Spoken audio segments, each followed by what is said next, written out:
A growing number of premiers are urging the federal government to pause the carbon tax hike or ditch the tax altogether.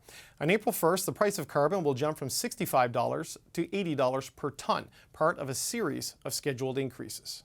The carbon tax seems to be a stick approach, where the carrot approach works much better. Carbon tax is the worst tax you could ever put on the backs of the people. Going up another $15, there needs to be a pause on this tax. This isn't the right instrument at this time. For more on what this could mean for Canada's climate targets, I'm joined by economist Chris Ragan. He is the director of the Max Bell School of Public Policy at McGill University. Chris, it's good to speak with you again. Thanks for coming on. Thanks for having me. So, as I'm sure you're well aware, the government is under enormous political pressure to, at minimum, pause the increase in the carbon tax. If they give in to this, if they were to pause it on April 1st, what does that mean for Canada's climate plan and its targets?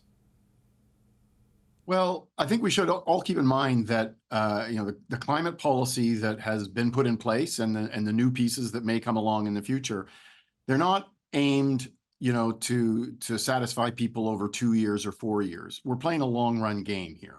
And I think we always knew that, it's very easy to say, well, this is not a good time for a carbon price. Why don't we delay it until, something happens? But I think the truth is we need to be reducing emissions in this country. And a carbon price, there's lots of evidence and logic from around the world that suggests that a carbon price not only is effective at reducing emissions, but it does so with the best possible effect on the economy. And I think that's a really important impact. So it may not feel good. And I understand that it is easy to oppose politically, but you have to ask yourself, if you're not going to use carbon pricing, what are you going to use? Because any other policy is probably even more expensive, costly, and damaging for the economy. Okay, so a pause might not be catastrophic to Canada's environmental agenda, at least the Trudeau government's environmental agenda, but it would kill that momentum, I guess, and make it harder to restart in terms of a public buy-in. Seems like a consequence to me. I think you're right. It would kill the momentum, but it would also just generate uncertainty. So if, in fact, the government takes a pause now, well, then when are you going to go back onto track? And when you do that, then, what has to happen for you to take another pause? I think there's huge value in certainty here. So if you are a big business and you're making capital investments and you're planning over the next 20, 30, 40 years, you want to know that there's a carbon price in place. You don't want to know that it's rising over time, and you want to have some certainty about that. And so I understand the concerns today about affordability, but the truth is the carbon price is having a minuscule effect on overall inflation and affordability issues. Of course, it's designed to drive up the price of carbon intensive things, but overall, in terms of cost of living, the effect is very, very small. And of course, don't forget the rebates. The rebates that are there, that are very large in Alberta and Saskatchewan and smaller in Ontario because there's less carbon emissions per capita. Those rebates are all designed to restore purchasing power for Canadians. So it's a pretty good package of policies. So you see the political argument, though, that it is driving up the cost of everything and that people are worse off because of this. And you see the arguments in favor and the analysis done that the rebates actually put 70 to 80% of families better off, and that if you cancel the tax and cancel the rebates, everybody's worse off except for the top 10 to 20% of people. If the math is that clear, and if the effectiveness is that clear, why do you think the opposition is so strong and so loud? Well, you'll notice that the opposition almost never mentions the rebates, first of all. So the opposition will tend to talk about how this is, challenging affordability for Canadians. But the truth is that if you are, in the bottom 80% of households in terms of income, which means most of Canadians, you are receiving more in rebate than what you're paying at the pump. So you're actually better off. Certainly no worse off. And remember, if you cancel the carbon tax and you cancel the rebates, then we also have just canceled a big chunk of our climate policy.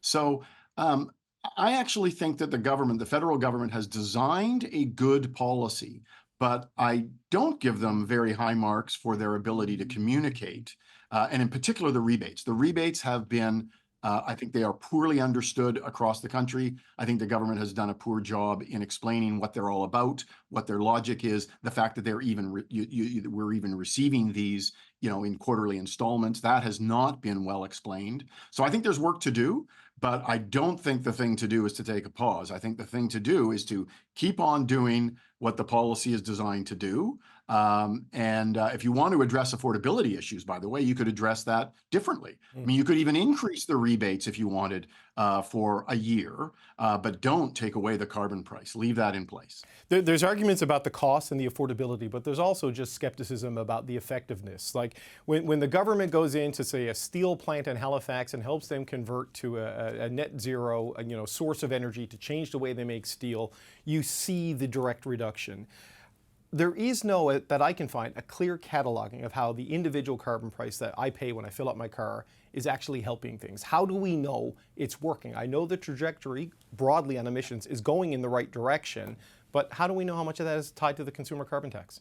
So David, this is a great question. And there's actually a fairly deep irony in all of this, because all of us as consumers respond to prices on a daily basis. We go into the grocery store, we see that, beef is expensive and chicken is cheap, and so we don't buy the beef, but we buy the chicken. We substitute in the direction of lower price things. We do it all the time.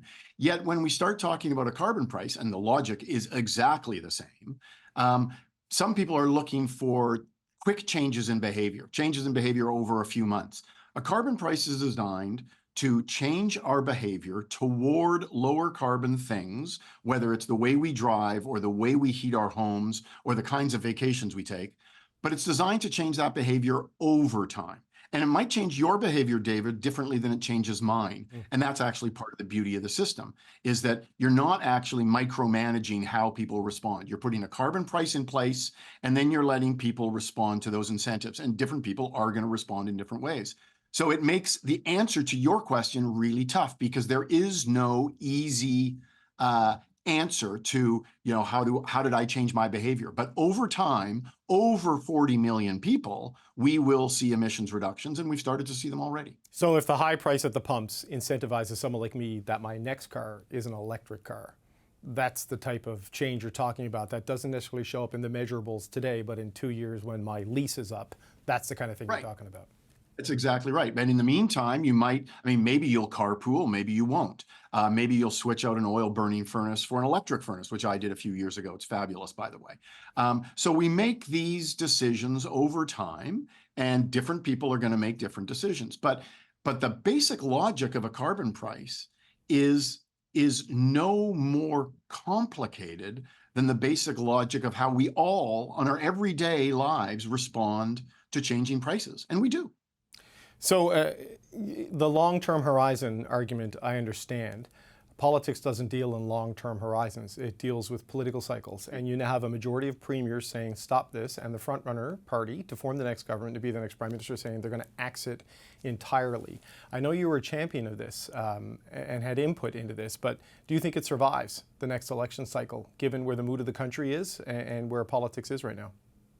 It's looking pretty grim, I have to admit. I don't know if it survives. I mean, the leader of the opposition may become the prime minister 18 months from now. He has, kind of sworn to axe the tax. I guess my question is, if you want to take away the carbon price, what are you going to put in its place? Because if we care about climate change, and I would certainly hope that he would come out and say that he does care about climate change, well, you don't have to use a carbon price. The Eco-Fiscal Commission's final report in the fall of 2019 was all about how you don't have to use a carbon price to reduce emissions, but if you're not going to use a carbon price, what are you going to use? Because those other policies, they may be more hidden and they may be more politically acceptable because they're hidden, but they tend to be a lot more costly on the economy. So pick your poison, I suppose. You can take something that is actually better for the economy, but it's politically challenging. I absolutely admit it. Or you can take something that's a little politically easier, but it's actually worse for the economy. I note Brian Mulroney just died, a few days ago. And I note that free trade in the 1988 federal election was not very popular, but he risked his political life on it. And he pushed that policy and he won. And here we are, 30 years later, and nobody really questions free or freer trade these days. Well, I hope that carbon pricing will get to that point. But David, I absolutely recognize that we're not there yet. It is still politically challenging. But if we care about climate change, and we should, and we care about reducing emissions, and we should, We should also care about the best way to reduce those emissions. And I continue to believe, based on lots of evidence and logic from around the world, that the carbon price is the way to do it. Chris Ragan, always good to speak with you. That's Chris Ragan, Director of the Max Bell School of Public Policy at McGill University. Thank you, sir.